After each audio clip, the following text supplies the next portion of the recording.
Hi friends, welcome back to Manasa creations. చూసారంటే ఇవాళ మనం ఒక మంచి వీడియో చూసుకోబోతున్నామండి. మా ఇంటి పక్కన అమ్మమ్మ వాళ్ళు నన్నైతే వాళ్ళు అభిషేకం చేయించుకుంటూ శివుని గుడికి రమ్మని పిలిచారండి. నేనైతే వెళ్తున్నానండి. మా ఊర్లో ఉన్న శివాలయం అండి. చూసారంటే ఇంక ఇక్కడ చూసారంటే అసలు ఎంత బాగా ఇవన్నీ రాసారో చూడండి. ఎక్కడెక్కడ జ్యోతిర్లింగాలు ఉన్నాయనేవన్నీ ఇక్కడ ఒక బోర్డు అయితే వేసారండి మా ఊర్లో శివాలయంలో ఉన్న గుడిలో. ఇక్కడ చూసారంటే ఇంకా గుడి చుట్టూ వచ్చేసరికి పచ్చని చెట్లు అంతా వాతావరణం అంతా చాలా ప్రశాంతంగా చాలా బాగుండిద్దండి. అయితే ఇంక ఇక్కడ చూసారంటే శిలలు ఉన్నాయండి, పురాతన కాలం శిలలన్నీ ఉంటాయి కదండి, అవన్నీ ఉన్నాయి.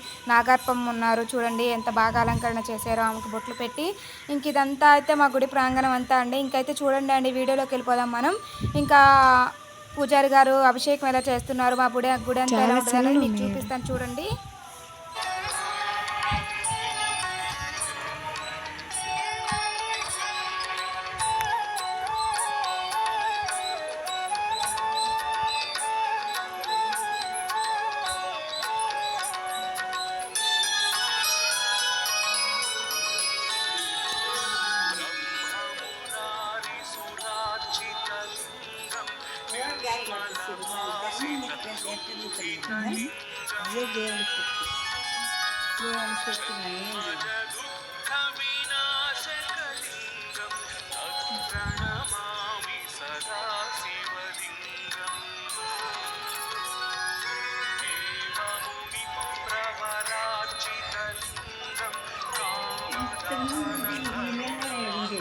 నంది కానీ బిడ్డ పుట్టేటంటే ఆ బిడ్డ వాటిలో నిలబెడితే బిడ్డ పుట్టిన దీన్ని తిప్పితే పిలిపిస్తా లింగాన్ని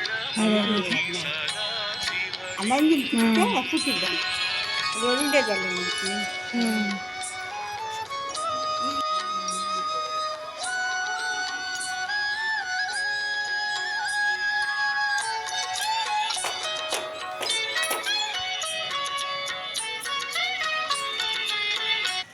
ఇంక ఇక్కడ చూసారంటే విఘ్నేశ్వరుడికి పూజ అయితే చేస్తుందండి అమ్మమ్మ. చూడండి, ఆ విఘ్నేశ్వరుడు శిల అండి, ఎప్పుడో పురాతన కాలంలో వెలుస్తారు కదండి, ఆ వినాయకుడు అండి.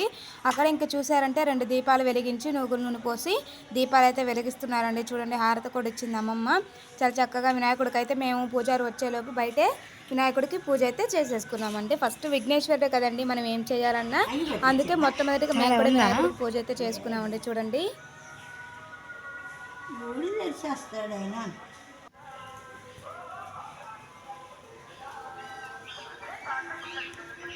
ఇంకా తర్వాత వచ్చేసరికి పుట్టలో పాలు అయితే పోసామండి. ఇదైతే మా గుడిలో ఉన్న పుట్ట అండి. నాగుల చవితికి అలా పాలు పోస్తారు కదండి, ఇందులో అయితే పాలు అయితే పోసేసుకున్నామండి.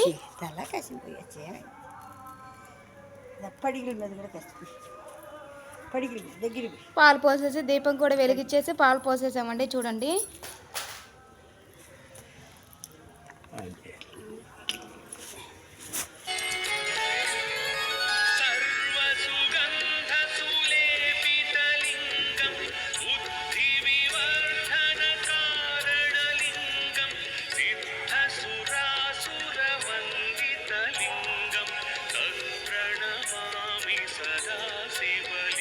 కన్నాలంతా కన్నాలంతా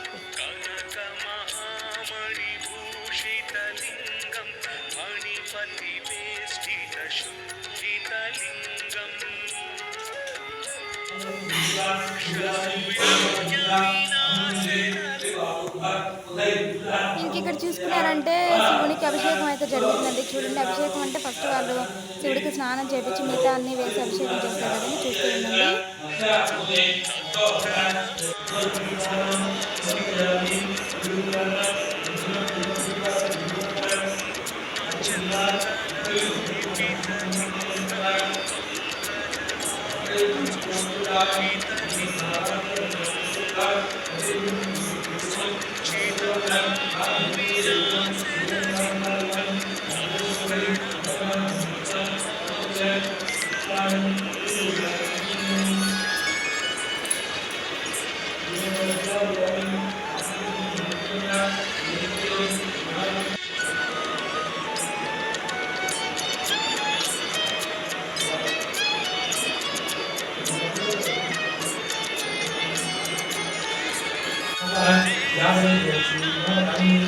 यस्यां भूमौ इन्द्रयन्तां सुन्दर्याः